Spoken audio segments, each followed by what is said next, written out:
Nós vamos então continuar a nossa comunhão. Nessa manhã vimos sobre a questão do mistério da iniquidade. Como essa iniquidade, como esse mistério opera, e sem nós percebermos, nós recebemos a influência, e essa iniquidade se manifesta em nosso meio.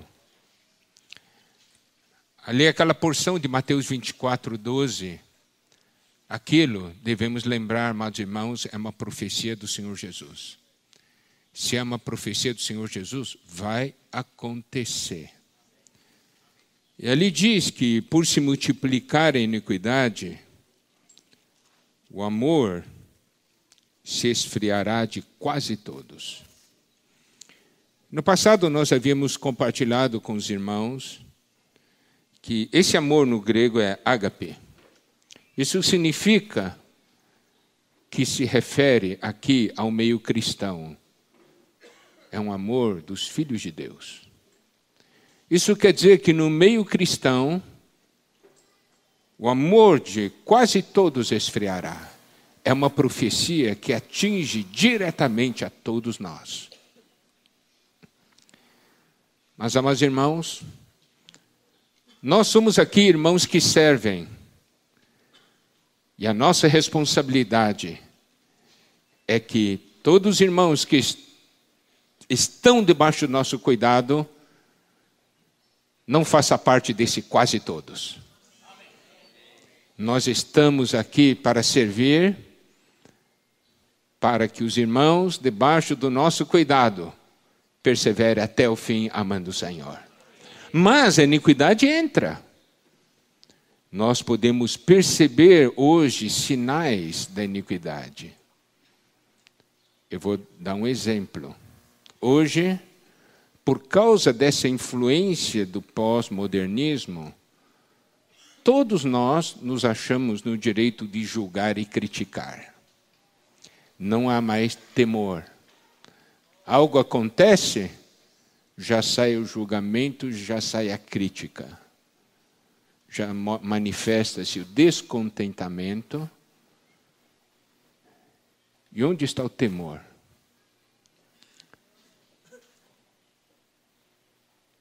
E, por causa desse julgamento, por causa dessa crítica, desanima e esfria. Não é verdade? Estou falando mentira? Olhou um negócio, não concordo, esfriou. Então, o problema é problema muito sério, porque nós estamos vendo a iniquidade entrar. De uma maneira sorrateira, e isso está influenciando a vida da igreja. Nosso desejo é que, nessa comunhão, haja uma virada. Que a salvação chegue até nós. E quando nós esfriamos, nos tornamos apáticos, desinteressados, nós perdemos a vitalidade. E nós somos como pessoas assim, mortas, inativas. Bom, sabe de uma coisa? A palavra de Deus nos apresenta os tempos finais. Mas também nós devemos perceber que o Senhor não somente nos diz o que acontecerá nos tempos finais, mas na sua própria palavra nos mostra o caminho da salvação para os tempos finais. Por exemplo, quando Mateus 24 fala de por se multiplicar a iniquidade, o amor se esfriará de quase todos, e diz, aquele, porém, que perseverar até o fim, esse será salvo. E na primeira metade da mensagem, o Esdras falou, isso é alguma coisa pessoal, aquele. Isto é a reação, essa reação é uma reação individual, é a reação de cada um diante do Senhor, em face de toda a situação que ocorre. E aí vem versículo 14, será pregado esse evangelho do reino por todo o mundo. Aí vemos a importância do evangelho do reino para os tempos finais, para que a iniquidade não tome conta de nós. A iniquidade é a perda de referência, não há nada mais que restringe, mas o reino é autoridade e governo. Exatamente a direção oposta. Enquanto todo mundo se sente livre para fazer o que quiser, direito de pensar o que quiser, direito de julgar o que quiser, há um grupo de pessoas debaixo de um governo celestial. De nós não buscamos a nossa própria vontade, nós buscamos a vontade de Deus. Nós não queremos dar atenção ao nosso próprio ponto de vista, nós queremos ver segundo Deus vê, de acordo com o que Deus vê. Então, esse evangelho do reino realmente é importante para nós nos tempos finais. Nos tempos finais, ninguém mais vai querer governo, mas há um povo que vai querer governo. Somos nós. Governo de Deus em nossas vidas. Preste atenção. Governo de Deus em nossas vidas. Agora, frente a toda essa situação, amados irmãos, a palavra de Deus nos dá o caminho para nós sairmos dessa situação. Hoje foi falado sobre a questão do marasmo, da apatia. Nós vamos ler uma série de versículos e nós vamos, então, dentro da palavra de Deus, ver o antídoto para nós individualmente, para a nossa vida individual, e também o antídoto para o nosso viver coletivo. Isso nós vamos desenvolver nessa parte final da manhã e hoje à noite. A questão que foi mostrada ali em Apocalipse, onde o Senhor diz que, Apocalipse 2, versículo 4, tenho, porém, contra ti, que abandonaste o teu primeiro amor. Lembra-te, pois, de onde caíste, arrepende-te e volta à prática das primeiras obras, e se não, venho a ti e moverei do seu lugar o teu candeeiro, caso não te arrependas. Aqui fala, tenho, porém, contra ti que abandonaste o teu primeiro amor. Lembra-te, pois, de onde caíste. Mas, irmãos, nós precisamos perceber uma coisa, que quando nós vemos os sinais de que o amor está diminuindo, é porque esse primeiro amor foi abandonado. Nós sempre temos o conceito, né, e isso aí nós já falamos no passado, de que nós perdemos. Não, nós não perdemos, nós abandonamos. Não é? A gente lê, a gente tem um conceito, eu perdi o amor. Não, não se perde, se abandona. Por que se abandona?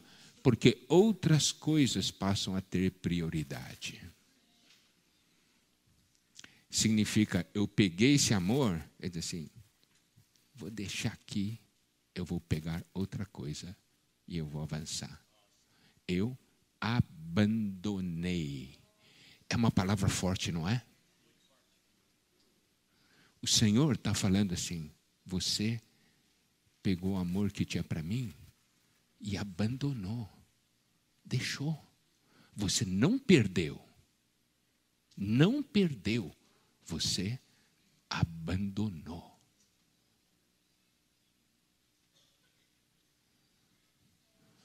A iniquidade entra, você abandona.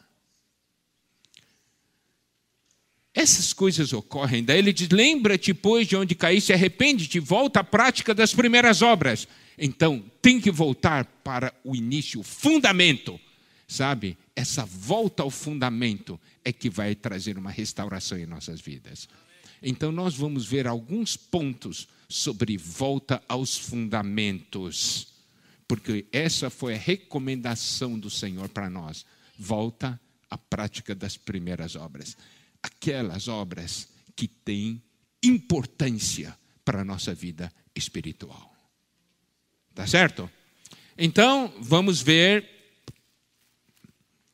uma primeira porção que é Romanos capítulo 8. Nós vamos falar versículos bem conhecidos, mas que nós não vivemos.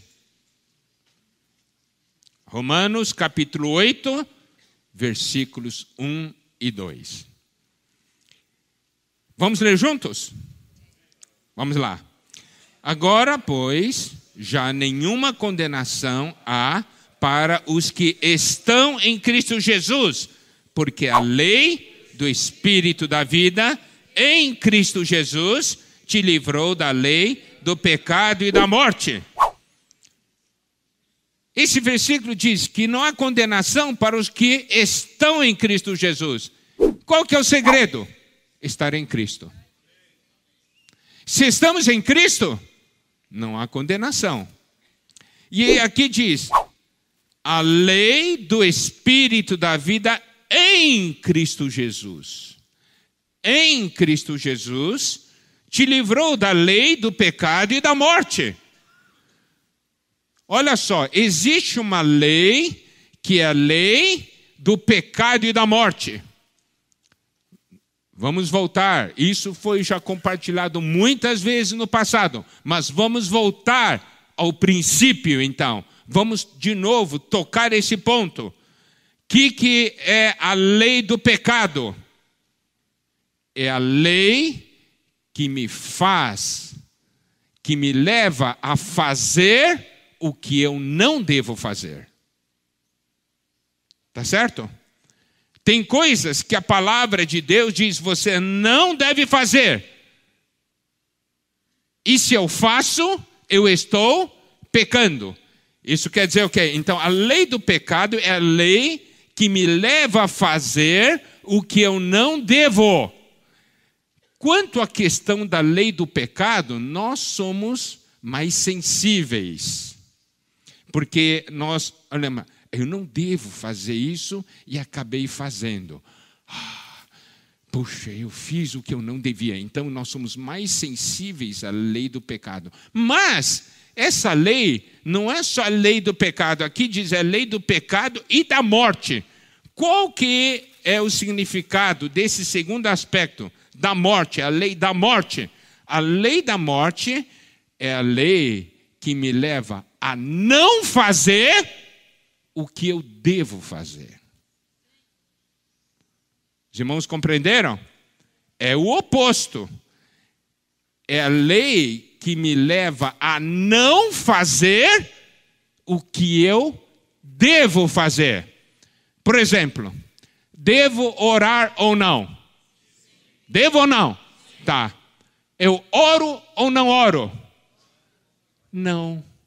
Por que eu não oro? Você diz, eu não estou pecando. Então, não é aspecto da lei do pecado que está agindo. Você não está orando, agora é a lei da morte que está agindo em você. Nós só prestamos atenção para o lado da lei do pecado. Nós não prestamos atenção para o outro lado, que é da morte. O marasmo, a apatia, é claro sinal da ação da lei da morte. Não é? Nós não fazemos o que nós devemos fazer. Mas, amados irmãos, aqui diz que existe a lei do Espírito da vida.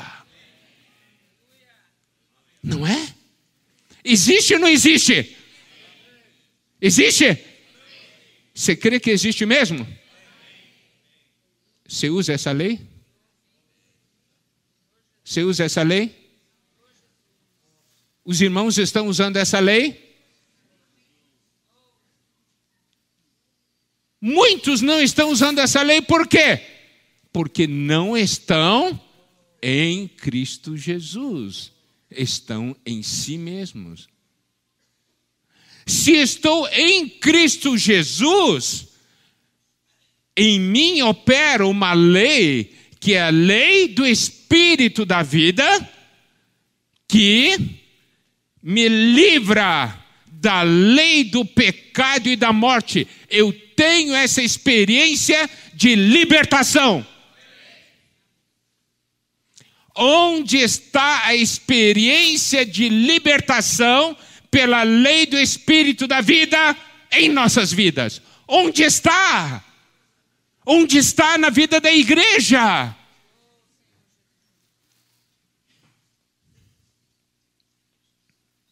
Eu deixo essa lei operar em mim? Ou eu não deixo? Eu tenho que perceber que aqui há um versículo muito claro, que diz: a lei do Espírito da vida em Cristo Jesus te livrou da lei do pecado e da morte. Aí, mais adiante, nesse Romanos capítulo 8, diz assim, versículo 5: porque os que se inclinam para a carne cogitam das coisas da carne, mas os que se inclinam para o Espírito, das coisas do Espírito.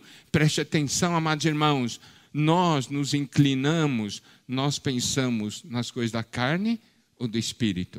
Eu vou dizer uma coisa: se eu pensar as coisas do Espírito, eu estarei em Cristo Jesus, não é?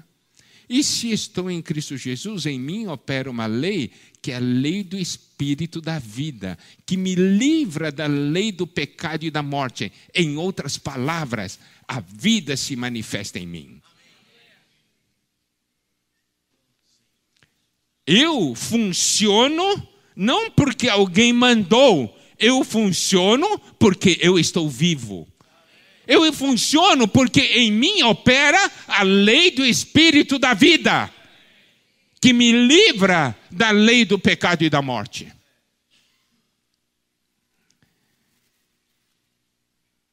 O versículo 6 de Romanos 8 diz: porque o pendor da carne, inclinação para a carne, pôr a mente na carne, dá para a morte.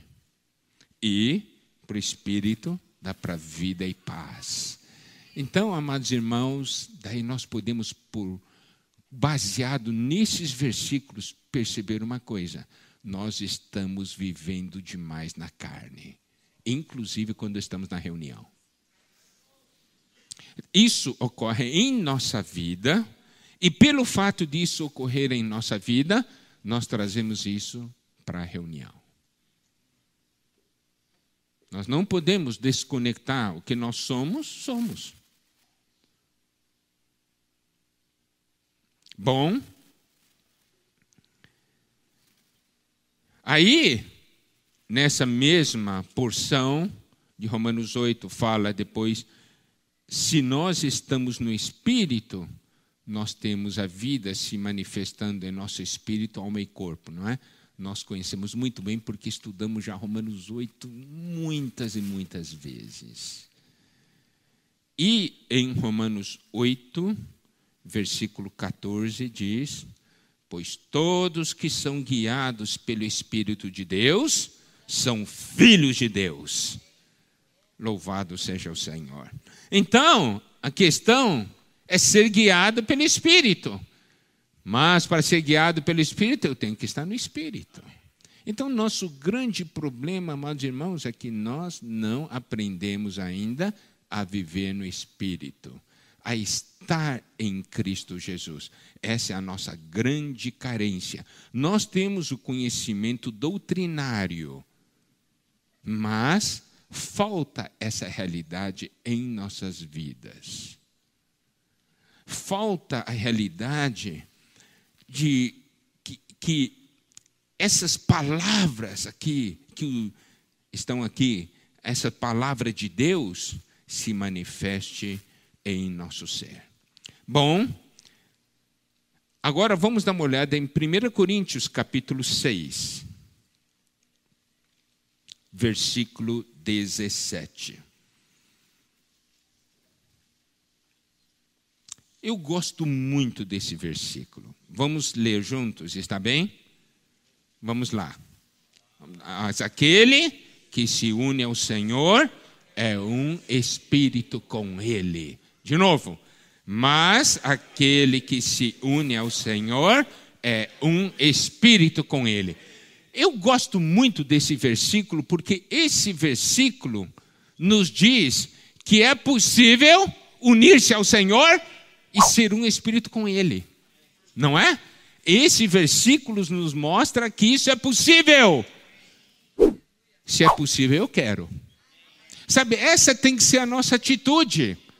O grande problema nosso, amados irmãos, é que há muitas riquezas na palavra de Deus. Riquezas que nos salvam, mas nós não queremos, nós não buscamos, nós não vamos atrás. Aqui diz, aquele que se une ao Senhor é um espírito com Ele. Ao lermos um versículo assim, precisamos ter a seguinte reação. É possível se unir ao Senhor e ser um espírito com Ele? Eu quero essa experiência. Eu vou buscar essa experiência. Eu quero viver isso. E, sabe, a Bíblia está cheio de promessas. E nós deixamos essas promessas passarem. Eu quero fazer uma pergunta para você. Se eu falasse para você assim, tem 1000 pedras de diamante guardadas para você num cofre lá no banco. 1000 pedras de diamante. Você pode ir lá buscar. Quantas pedras você vai pegar? 1000? Olha, uma pedra, ele já pode viver bem o resto da vida. Quantas pedras você vai pegar? 1000? Se uma pedra já é suficiente, por que ele vai querer 1000? Eu quero 1000, não é? E você, Zezinho? Também? Olha só, diamante, a gente quer as 1000. E a Bíblia tem 1000 diamantes. Quantos você quer? Uma. Assim, dando para passar, tá bom. Não é essa a nossa atitude espiritual? Deu para passar, tá bom. Nós sempre perguntamos para o Senhor, Senhor, qual que é a nota mínima para eu entrar no reino? Nota mínima, assim, é só o que dá para passar. Senhor, para te amar, qual que é o amor mínimo para eu passar? Não é essa a nossa atitude? Se nós tivéssemos uma atitude como de buscar aqueles 1000 diamantes, todos vencedores. Todos vencedores. Mas o nosso problema é o seguinte, tem 1000? Não chega já, por que eu vou buscar mais? Essa é a diferença entre o estudante oriental e o estudante ocidental. Eu sempre fui muito bem na escola. É que os orientais são muito esforçados, né? O brasileiro é inteligentíssimo. Mais inteligente do que os orientais. Tá? Os caras acham que o oriental é esforçado, mas o brasileiro é inteligente. É o seguinte, a gente, quando estudava, dizia assim, eu quero tirar a nota máxima. Meus colegas diziam, eu quero tirar nota suficiente para passar. Por quê? Porque ele quer jogar bola, quer brincar, quer passear, né? Diz assim, quanto eu tirei? Tirei 6, eu tenho que precisar tirar 10 na última para passar, tá bom, então estuda, tira 10, passei. Agora, eu tirei 10 em tudo, mas eu fico de manhã, de tarde estudando, de manhã, à tarde estudando. Essa é a diferença. Então, mas a nossa atitude para com as coisas de Deus, qual é? Tem 1000 pedras, não é suficiente. Tranquilo, então vou ficar nisso aí. Isso é sério. Aquele que se une ao Senhor é um espírito com Ele. É possível ser um com o Senhor.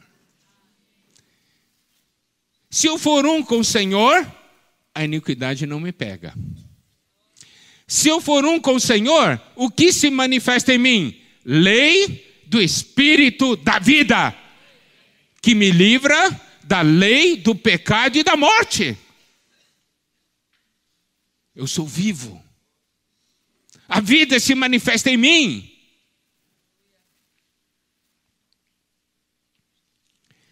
E quando eu me uno ao Senhor, as coisas mudam. A minha percepção muda. 1 Coríntios capítulo 2, versículo 16, diz: pois quem conheceu a mente do Senhor que o possa instruir? Nós, porém, temos a mente de Cristo. Outra coisa, aqui diz, você pode ter a mente de Cristo. Olha só, você pode ter a mente de Cristo. Daí qual que deve ser a nossa atitude? Eu quero. Oh, mais um diamante, eu quero. Eu quero fazer a seguinte pergunta. Qual é a sua experiência de ter a mente de Cristo? Ou você vai dizer assim, o que é isso? A sua experiência de unir-se ao Senhor e ser um espírito com Ele, você vai dizer, o que é isso? Está vendo a importância de ter essa busca? Filipenses, capítulo 2, versículo 5. Tende em vós o mesmo sentimento que houve também em Cristo Jesus. Está vendo? É possível ter o mesmo sentimento. Você sabe o que diz assim? Irmão, eu estou pensando como Cristo pensa. Eu estou sentindo o que Cristo sente. Você acha que essa experiência é maravilhosa ou não? Uau, é demais. Mas estamos buscando? Jesus diz assim, não, eu não penso assim. Eu fico na minha mente, eu fico no meu sentimento. Eu não me uno ao Senhor para ser um espírito com Ele. E resultado, é aquilo que nós estamos vendo hoje. E a vontade, Filipenses capítulo 2, versículo 13, porque Deus é quem efetua em vós tanto querer como realizar segundo a sua boa vontade. Deus coloca em nós o querer dele, segundo a sua vontade. Quer dizer, é possível ter a mente, vontade e emoção de Cristo. Queremos ou não essa experiência? Ao ganharmos essa experiência, a nossa percepção das coisas espirituais muda. Por exemplo, Evangelho de João, capítulo 4, nós vamos repetir, estamos repetindo isso aí, são coisas que já falamos no passado, mas Apocalipse, o Senhor disse, lembra-te, pois, de onde caíste. Então nós temos que voltar para esses princípios básicos para a nossa vida cristã. 4, 34. Primeiro 34. Disse-lhe Jesus, a minha comida consiste em fazer a vontade daquele que me enviou e realizar a sua obra. Nós, quando falamos, está comendo de Cristo, nós sempre pensamos o quê? Comer a palavra, não é? Não, eu estou comendo muito de Cristo. Estou comendo da palavra de Cristo. Esse é só um aspecto. Agora, se você está comendo da palavra, isso aqui é um aspecto, eu tenho que fazer a pergunta complementar para ver se está comendo mesmo. Que a pergunta é, você está fazendo a vontade de Deus? Se você diz, eu estou comendo a palavra, mas não está fazendo a vontade de Deus, alguma coisa está errada. Você não está comendo da palavra. Aqui diz, a minha comida consiste em fazer a vontade daquele que me enviou e realizar a sua obra. significa eu não somente desfruto da palavra, essa palavra que eu desfruto me leva a fazer a vontade de Deus e realizar a sua obra. Isso é comer. Isso é comer. Nós podemos ver irmãos que aparentemente estão comendo da palavra, mas não fazem a vontade do Senhor. E não realiza a obra do Senhor, significa, o Senhor não pode usá-lo. Como nós somos membros do corpo de Cristo, realizar a obra do Senhor é permitir que a cabeça use a mim como membro para fazer o que Ele quer. E se eu não faço a vontade de Deus e não realizo a sua obra, significa que eu sou um membro doente, paralítico. Está com marasmo. Então, amados irmãos, olha só, é importante isso aí. E mais adiante o versículo 35 diz, não dizeis vós que ainda há 4 meses até a ceifa, eu porém vos digo, erguei os olhos e vede os campos, pois já branquejam para a ceifa. Aqui, novamente, é um versículo que nos mostra que a maneira do Senhor ver as coisas é totalmente diferente da nossa. Quem planta soja, trigo, milho, arroz, sabe? Quando fala 4 meses para a ceifa, são 120 dias. Então, as variedades precoces são 120 dias, as variedades tardias vai até 150 dias. Então, se o Senhor disse, não dizeis vós que ainda há 4 meses até a ceifa, significa 120 dias, significa que a planta que estavam vendo, que o Senhor estava indicando, era desse tamanho só. Você olha para uma planta desse tamanho e diz assim, quanto tempo leva até a colheita? 120 dias. Né? Essa é a nossa percepção, 120 dias. E a percepção do Senhor diz assim, está errado, resposta errada. Ergue os olhos.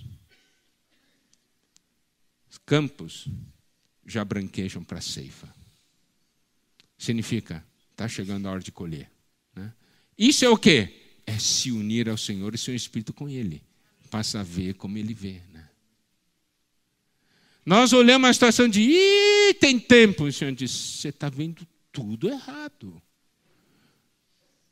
Se nós somos irmãos que servem, irmãos que estão à frente, se nós não tivermos uma percepção adequada, a visão adequada, se nós não enxergarmos da maneira do Senhor, nós vamos levar o povo de Deus para um caminho errado. Há uma percepção errada. Tá certo? E também,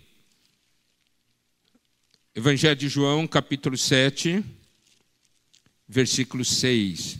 Disse-lhe, pois, Jesus, o meu tempo ainda não chegou, mas o vosso sempre está presente. Significa o quê? Ele está falando assim, o tempo de vocês, são vocês que decidem. Mas o meu tempo é o tempo que o Pai determina. Então, você vê, a questão do tempo. Existe coisa dentro do tempo de Deus, não é o nosso tempo. Mas como nós percebemos as coisas segundo o nosso tempo. Quando existe o tempo de Deus. E aquela porção de Mateus capítulo 9, no final do capítulo 9, é a percepção do Senhor quando vê as multidões. O Senhor, quando vê as multidões, aqui diz que o Senhor se compadeceu delas, porque estavam aflitas e exaustas como ovelhas que não têm pastor. Então, quando o Senhor olha para a multidão, vê assim, essas ovelhas estão aflitas e exaustas, não tem pastor. Esse aqui é um aspecto daquilo que o Senhor vê. O segundo aspecto do que o Senhor vê, falta gente. Falta gente.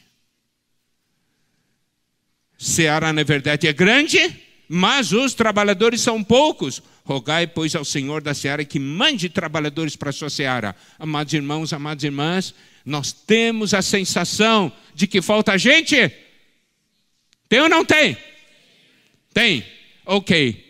Você se apresentou? Já que falta gente? Não é? Aí ele diz, olha só, nós estudamos isso no passado. Rogai, pois, ao Senhor da seara que mande trabalhadores para a sua seara. Aí capítulo 10, versículo 1. Tendo chamado os seus 12 discípulos, deu-lhes autoridade sobre... Significa, ora. Você deve orar. Se você orar, Deus vai mandar você. Não é? Então não é para os outros. É para nós. Falta gente? Se falta gente, bate ou não bate desespero. Isso é ser um com o Senhor. Aquele que se une ao Senhor é um espírito com Ele. Nosso sentimento muda. Nós não somente vemos a situação da multidão, nós percebemos também, falta gente. E o Senhor diz assim, você tem que orar, porque falta gente. Não é simplesmente gente na questão do número, falta gente que tenha compaixão da multidão. Porque não adianta ter alguém que não tenha compaixão da multidão. Tem uns 20 aí. Tem compaixão da multidão? Não. Não é isso aí. Deus está procurando quem tem compaixão da multidão. Você sabe, nós temos que saber hoje o que Deus está procurando. O que Deus está buscando. O que o Senhor sente quando olha para essa terra. Não é?